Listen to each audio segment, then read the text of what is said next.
Monseñor Raúl Bior Castillo, salesiano, obispo de La Guaira, en Venezuela, doctor en teología por la Pontificia Universidad Gregoriana en Roma. Ha sido rector del Instituto Universitario Padre Ojeda y coordinador del Núcleo de los Teques de la Universidad Católica Andrés Bello. Secretario de la Comisión Teológica Pastoral del Concilio Plenario de Venezuela. Asesor del equipo de la Misión Continental y el Departamento de Espiritualidad y Misión del Consejo Episcopal Latinoamericano, CELAM. Ha sido segundo vicepresidente de la Conferencia Episcopal Venezolana y actualmente fue elegido como subsecretario general. Bienvenido, Monseñor. Muchas gracias por la invitación que me realiza el INPA para compartir algunas experiencias sinodales en Venezuela. Realmente creo que esta mañana es una mañana de gracia para nuestras iglesias en Venezuela, el poder compartir experiencias que vivimos aquí con las iluminaciones teológicas del cardenal Grech, de nuestro querido Rafael Luciani, gran experto en la sinodalidad, y de esta experiencia que hemos recibido de la diócesis de Valencia. Se nos pide que compartamos qué experiencias sinodales hemos tenido aquí en nuestra patria.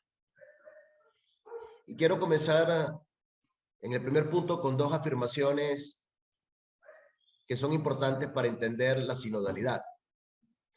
La Iglesia no es una democracia, pero tampoco es una monarquía absoluta. Se trata de dos polos dialécticos en tensión. Somos un pueblo de Dios que camina en la historia, pero como todo pueblo tiene necesariamente una estructuración y una organización social. Hay un papa, hay diócesis con un obispo, hay parroquias que tienen su párroco, hay ministerios y servicios, algunos reservados a sacerdotes y diáconos, otros laicales, pero todos dentro de un pueblo sacerdotal y profético en virtud del bautismo. Entre estas dos verdades, que la Iglesia no es una democracia, pero tampoco una monarquía absoluta, el camino intermedio es la sinodalidad, que es un término medio entre jerarquía y el espíritu democrático. Y para lograrlo se necesita mucha comunión jerárquica, pero también un diálogo sinodal. La sinodalidad no es una ley mecánica de la mayoría, ni una unanimidad impuesta por el líder, sino un diálogo esforzado por ir convergiendo hacia la unidad. Un segundo momento podemos decir que la sinodalidad es una nota constitutiva de la Iglesia. El credo que rezamos los domingos recoge estas notas esenciales de la Iglesia, diciendo que es una, santa, católica y apostólica. Pero podríamos añadir también que es sinodal. No se trata de algo nuevo ni de una moda pasajera, como hemos escuchado, sino de una dimensión presente desde el origen. El Papa Francisco nos ha invitado a recuperar como el camino que Dios espera de nosotros en el tercer milenio.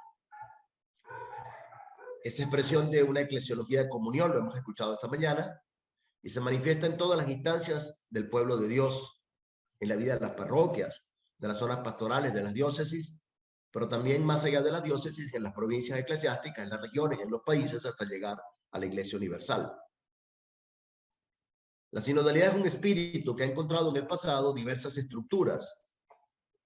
Algunas de estas estructuras ya están caducas y no responden a la situación actual. Hay estructuras que necesitan renovación. Y hay que decirlo también que hay estructuras previstas en el Código de Derecho Canónico, pero que no hemos sabido implementar suficientemente con la participación, suficiente participación prevista en las normativas actuales. Sería muy interesante analizar cuántas diócesis tienen el Consejo Diocesano de Pastoral, ¿Cuántas parroquias tienen sus consejos parroquiales activos y funcionan como reales centros de comunión y participación, como decía el leitmotiv de Puebla? ¿Cuántas iglesias particulares han realizado sínodos diocesanos? ¿Cuántos concilios provinciales, regionales o plenarios se han realizado? ¿Cómo ha sido la organización y participación de los fieles? El Papa Francisco nos ha animado a encontrar nuevas formas de participación, como son la Asamblea Eclesial de América Latina y el Caribe, la Conferencia Eclesial de la Amazonía y varias asambleas de pastoral a todos niveles. Cuando se inician nuevos caminos no está todo claro. Habrá que buscar caminos de estructuración jurídica, pero lo que sí es verdad que el Espíritu nos mueve a una conversión pastoral de mentalidades y a una renovación de estructuras eclesiales, para que la iglesia sea de verdad un centro de comunión y de participación de todos. En Venezuela tenemos varias experiencias que constituyen un patrimonio y que nos pueden ayudar para una renovación. Se trata de recordar algunos momentos. Y creo que es importante porque nos ayuda a subir la autoestima en momentos en cuanto los venezolanos sentimos que todo nos sale mal, que no tenemos cosas buenas, que somos inferiores. Y sobre todo nos puede permitir aprovechar experiencias sinodales como buenas prácticas para este sínodo, al que hemos sido convocados por el Papa Francisco. Me refiero ante todo al Concilio Plenario de Venezuela, a las Asambleas Nacional de Pastoral, la primera y la segunda, al Consejo Asesor Nacional de Pastoral, al Instituto Nacional de Pastoral, que ha organizado este taller en el que nos encontramos hoy, a la Asamblea Eclesial de América Latina y del Caribe.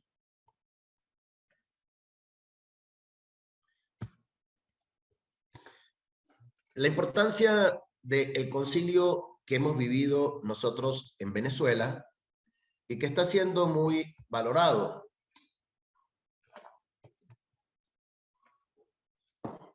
La Iglesia desde el inicio celebró sínodos y concilios. La palabra griega sínodo se traduce también en latín como concilio. Y a lo largo de la historia estos vocablos fueron utilizados indistintamente. Pero el Código de Derecho actual distingue ambas categorías. Los sínodos tienen un carácter propositivo. Terminan con propuestas, proposiciones, a ser presentadas al Papa si es un sínodo universal o al obispo para su recepción y promulgación. En los sínodos hay una autoridad personal que decide finalmente cuáles son las normas a aplicar. Los concilios, en cambio, al ser reunión de varios obispos interpares, con autoridad y carisma propio, son deliberativos. Y sus cánones o normativas, después del reconocimiento del sucesor de Pedro, como una forma de comunión, son vinculantes. Y de aquí su fuerza teologal. Los concilios exigen un camino sinodal, que se refiere a la participación de todo el pueblo de Dios en la vida y la misión de la iglesia. Son instancias de participación de todas las parroquias, zonas pastorales, diócesis, provincias eclesiásticas y regiones, hasta llegar a la Iglesia universal. Y es bueno recalcar esto, porque en un concilio plenario como el que hicimos en Venezuela, las decisiones que se han llegado son vinculantes para todas las diócesis del país. En los antiguos sínodos, decíamos, las propuestas iban para un obispo. En los concilios provinciales, que se remiten a una organización eclesial, la metropolitana, donde el arzobispo a veces podía tener competencia sobre los obispos sufragáneos. Pero los concilios plenarios, que son más recientes, tienen pues un valor muy importante, sobre todo para esta línea sinodal. Esa participación del pueblo de Dios es sobre todo para el discernimiento y la decisión como una expresión de la comunión colegial de los obispos, pero también de la participación del pueblo de Dios. Y sobre todo tiene que ver con el poder definir elementos de doctrina, disciplina y pastoral, como lo dice el mismo Código de Derecho Canónico. En los concilios, la sinodalidad, que es un espíritu, no se reduce a un caminar juntos, sino que se llega a decisiones compartidas. Y por eso también en los concilios nacionales La competencia abarca todas las diócesis y de aquí la importancia para un proyecto pastoral compartido. En este sentido, es bueno recordar en la historia que, bueno, ha habido un solo concilio plenario continental, como fue el Concilio Plenario de América Latina en 1899. No es el momento aquí para hacer toda una historia, pero después la Iglesia, y sobre todo desde Roma, no se dio cabida a este camino de concilios plenarios continentales, sino que más bien se invitó al episcopado latinoamericano a tener conferencias generales del episcopado. Claro, el concilio plenario, aunque se celebró en Roma y tuvo muchas vicisitudes, fue la emergencia de la Iglesia latinoamericana.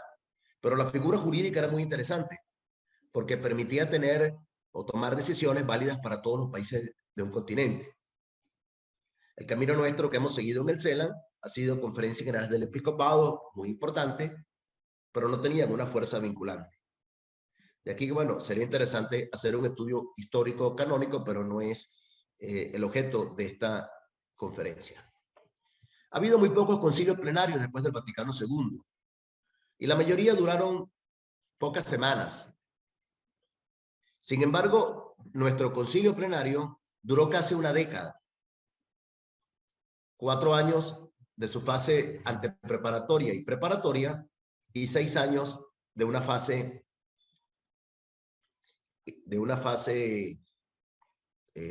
celebrativa, y después se abrió una fase de implementación. Esto es importante porque nuestro concilio plenario emerge como una gran posibilidad sinodal, integrando la autoridad personal de cada obispo, pero también el ejercicio colectivo de la autoridad a través de las conferencias episcopales.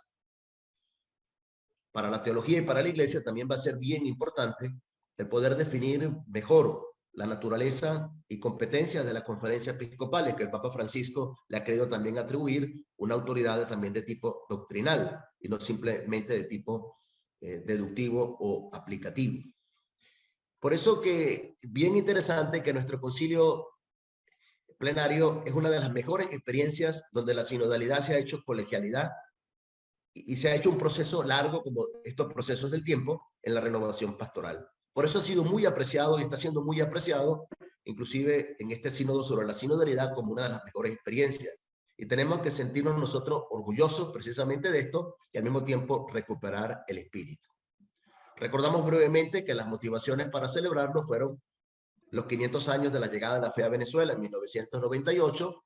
Se acercaba también el sínodo del segundo bilimenario de la Encarnación, donde el Papa Juan Pablo II también invitó a los sínodos continentales, el de América que se desarrolló en el 97, y la Iglesia en América la exhortación fue publicada en enero de 1999.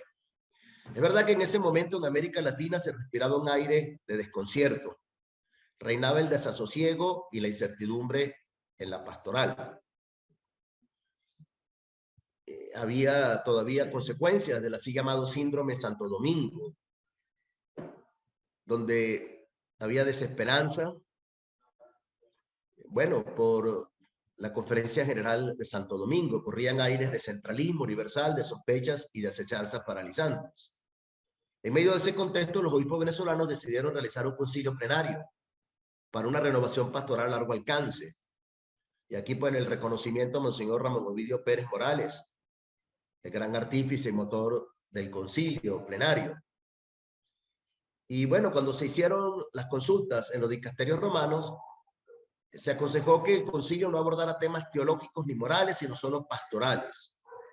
Una postura que revelaba una concepción más bien pobre de la pastoral, como si fuera una mera aplicación pasiva, y no exigiera una hermenéutica bíblica y teológica, y no condujera a una proyección moral, personal, comunitaria y social. Pues el concilio comenzó desde el 1994 la idea, desde el 96 hubo 2 años de la fase antepreparatoria, 2 años de la fase preparatoria y 6 años de la fase celebrativa, hasta que en el 2006 se pudo promulgar los documentos después de recibir el reconocimiento de Roma. Algunas experiencias sinodales muy breves para recalcar. la de ser una asamblea de todos. En el concilio, el 19% de los participantes fueron obispos, el 34% sacerdotes, el 22% religiosos y el 71% laicos. El 53% de los laicos eran mujeres. Fue una asamblea realmente plenaria en el sentido que participaron instancias y personas de distintas categorías en la iglesia. Una asamblea plural, tanto por su proveniencia como por su participación en la iglesia. Hicimos la experiencia de romper los miedos iniciales, los prejuicios, los rumores, la desconfianza, que venían muchas veces del desconocimiento mutuo, pero venían sobre todo de un concepto de una iglesia piramidal con un excesivo respeto y no pasar más allá de las barreras del protocolo. Progresivamente la asamblea se desarrolló en un clima de gran libertad e igualdad de participación. Se dieron varios procesos de reunirnos, veníamos de lugares distintos, de conocernos, no nos conocíamos suficientemente, de aceptarnos en la diversidad, de compartir. Yo diría al final hasta de querernos, pues, esas 300 personas que participamos en ese proceso de casi 10 años. Ese encuentro se vivió ante todo como una experiencia espiritual, una experiencia de Dios marcada por la oración, eucaristías y retiros, un discernimiento sobre qué nos decía el Espíritu, sobre qué nos pedía para nuestra Venezuela. Vimos la experiencia de ser una iglesia en camino. Esa imagen de la caravana, donde algunos van delante, otros van en la mitad y otros al final, acompañando a los que no logran seguir la marcha. Algunos tienen ideas creativas y audaces, actitudes proféticas y martiriales. En la iglesia hay de todo. Pero son los profetas y los mártires los que riegan la iglesia con su voz y con su sangre, la alimentan con la esperanza y hacen ver que el horizonte final nunca se identifica con la mediocridad de la realidad, sino que la trasciende y la impulsa. Una iglesia en camino. En un concilio pudimos apreciar los límites y defectos de nuestra iglesia, muchos de los cuales siguen ahora. Cuando una familia se reúne, salen a reducir también esas sombras, esos elementos a trabajar, que nos hace ver que la iglesia es una comunidad divina y humana. Pero también hemos conocido las fortalezas. Nos descubrimos como una iglesia en camino. Yo quiero insistir, más allá de este tema, en que hemos hecho un camino de conversión sinodal. Un camino en el cual hubo esa consulta, primero muy abierta, luego una consulta más a las parroquias, a las instancias de iglesia. Y de alguna manera quisimos escuchar, pues, este sensus fidelium para estudiar los temas y para hacer las propuestas. Y hemos activado muchos procesos. Algunos procesos están todavía en marcha, lógicamente. Los procesos requieren tiempo. Si nos ponemos a ver, el doctor Luciani nos insistía mucho sobre algunos elementos teológicos del Concilio Vaticano II, del cual pues ya han pasado pues muchísimo tiempo. También Aparecida, el Papa dice, bueno, hay que seguir trabajando. Y yo quisiera recoger ante todo el espíritu del concilio, que es un espíritu de participación, un espíritu sinodal, de reunirnos, de encontrarnos, de discernir elementos. Más allá de los textos, muchos de los cuales siguen siendo valiosos, a pesar de que la situación ha cambiado profundamente en Venezuela y algunos necesitarían pues una revisión a fondo para el actuar. Yo sí creo que es el espíritu sinodal de reunirnos, de hacer un discernimiento, lo que se puede recuperar. Pero quiero insistir en 3 propuestas nacionales que fueron novedosas de nuestro concilio plenario. La primera tiene que ver con los proyectos eclesiales nacionales.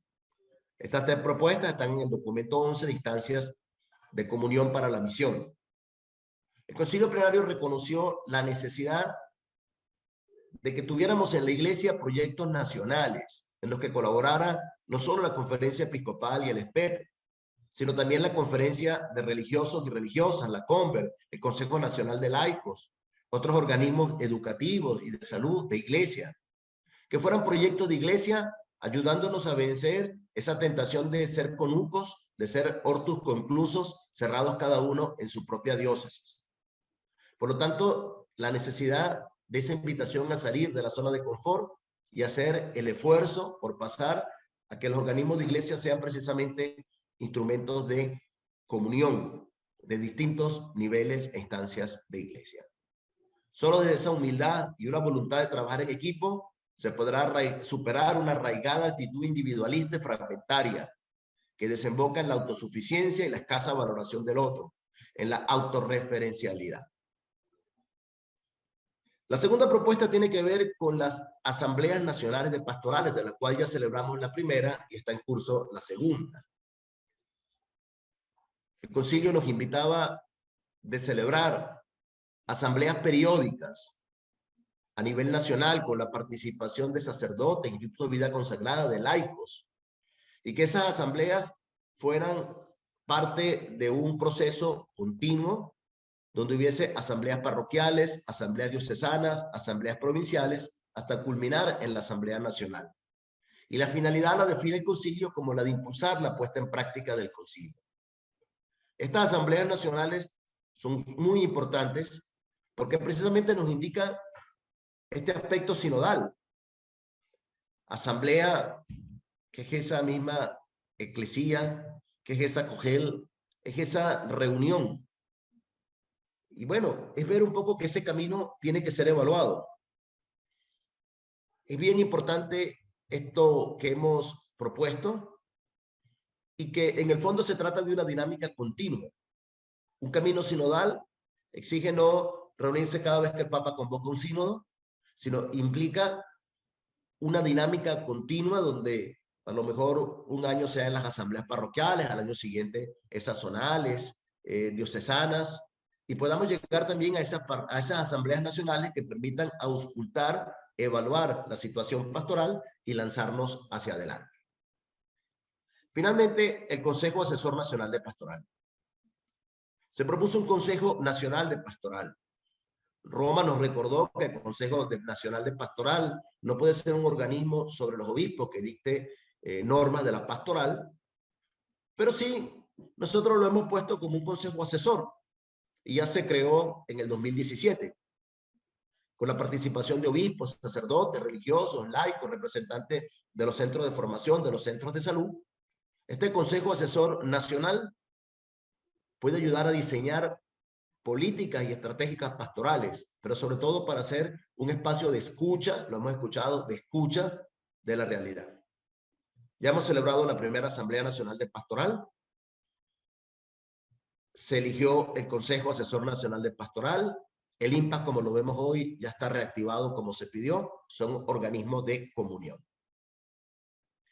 El desafío es continuar y profundizar el espíritu y la metodología sinodal. Caminar juntos, lo que exige construir fraternidad y amistad.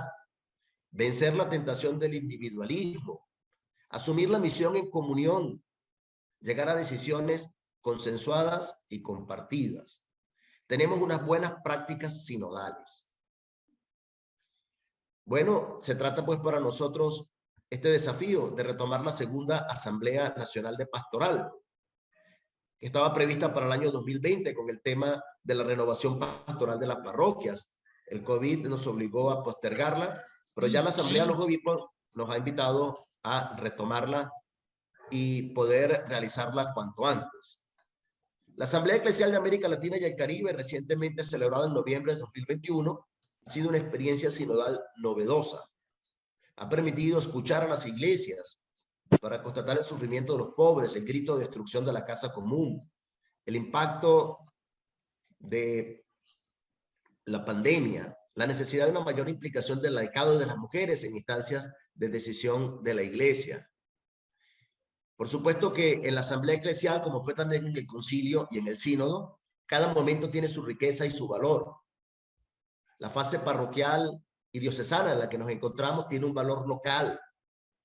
Evidentemente es un desafío el cómo ir haciendo síntesis. Será para nosotros un camino de aprendizaje, de mayor participación, de interacción, y supone una conversión, sobre todo un llamado a la paciencia, aceptar las diferencias, la riqueza de lo local, sin sofocarlo todo desde un pensamiento teológico o pastoral único, en una liturgia que imponga ritos de una cultura que pretende alzarse como universal, en una organización centralizada y empobrecedora. La comunión para nosotros no es una cuestión organizativa, sino que es fruto de una espiritualidad. Exige actitudes de paciencia y de tolerancia, de aceptación de la diversidad del espíritu, que no se deja encerrar en ninguna jaula y que inspira siempre caminos de novedad. En el fondo se trata de integrar dos polos complementarios y opuestos. La famosa coincidencia de los opuestos de Nicolás de Cuso. Cómo integrar lo local y lo universal, la unidad y la diversidad, lo concreto y lo universal. Creo que para nosotros el sínodo sobre la sinodalidad es una invitación a vivir esta fase diocesana en la que nos encontramos ahora como una actitud de apertura al espíritu. En esos momentos de escucha, tenemos unas grandes prácticas sinodales. No se trata de algo nuevo, no se trata de algo extraño a nosotros, sino que en Venezuela es el florecimiento de experiencias sinodales muy positivas, como el Concilio Plenario y la primera Asamblea Nacional de Pastoral, con los frutos ya que ha dado. Es una primavera sinodal del espíritu, una buena noticia para nuestra iglesia y para la refundación del país, porque como ciudadanos podemos aportar mucho desde la sinodalidad, si la asumimos desde la base como un compartir y un caminar juntos. Entonces, estas experiencias sinodales nos pueden ayudar mucho en esta organización de la fase diocesana del sínodo, que termino diciendo, no se trata de construir algo nuevo, sino de que en la diferente situación de cada diócesis. Hay diócesis que ya tienen una estructura y un camino sinodal más avanzado. Hay algunas que están en la implementación de su plan diocesano. Hay otros que están en la renovación. Hay otras que, bueno, de alguna manera están invitadas a entrar en este camino. Pero se trata de, desde la propia realidad, asumir ese reto de preguntarnos qué nos pide el Espíritu Santo, cómo podemos ser una iglesia más sinodal desde la base, escuchando también a esas periferias, a las personas que están fuera, con encuestas más abiertas, pero también organizando desde la parroquia, pues, todo este tejido pastoral que de la parroquia nos lleva al arciprestazgo, a la zona pastoral, a la diócesis y nos permite caminar allá. Realmente hay que darle gracias a Dios porque nuestra iglesia ya cuenta con un haber, con un patrimonio, y en el fondo se trata de continuar este espíritu que ya hemos vivido. Muchas gracias.